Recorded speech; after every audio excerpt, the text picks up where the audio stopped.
go.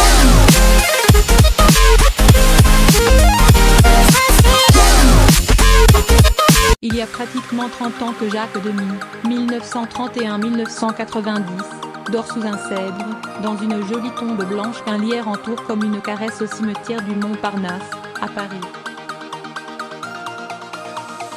Ce mardi 2 avril, la réalisatrice Agnès Varda, sa femme, est allée s'y coucher à son tour, à l'âge de 90 ans.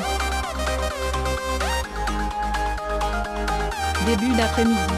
Ciel sans nuages, lui qui a pleuré toute la matinée.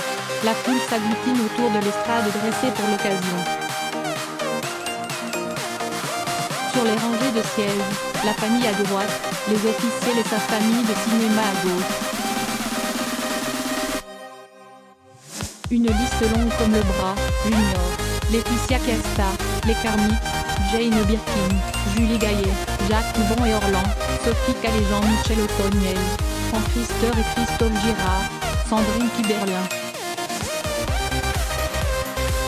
Et puis il y a les inconnus, tous ces héros de Varda, glanés au fil de ses films. Zhang Yixi et Etienne, deux jeunes chinoises de 22 ans, ont apporté des pensées. Anaïs, 38 ans, assistante sociale, qui arrive tout essoufflée, un petit pot de fleurs jaunes à la main, comme on va à l'enterrement d'une amie. Si j'avais eu le temps, j'aurais fait germer des pommes de terre. J'ai l'impression que ces films ont été faits pour moi, les gens qui ne rentrent pas dans la cagette. Pointe à mer en patate à Venise. Tout ce petit monde se mélange, sans ordonnance. Chiara Mastroianni rattrape sa mère, Catherine Deneuve, qui court éternellement partout. Jean-Pierre Léo est en train de prendre froid au dernier rang pendant que Laura Adler veut faire la conversation avec Audrey Azoulay. C'est un pêle-mêle digne de la réalisatrice. Galerie de jeunes premières, de fleurs de printemps, de rombières extatiques assises sur les tombes, et de fans de la première heure. Gisèle Janin, 77 ans, venue d'Igny, dans l'Essonne, cherche à se rappeler dans quel cinéma elle a vu autrefois Claire de 5 à 7.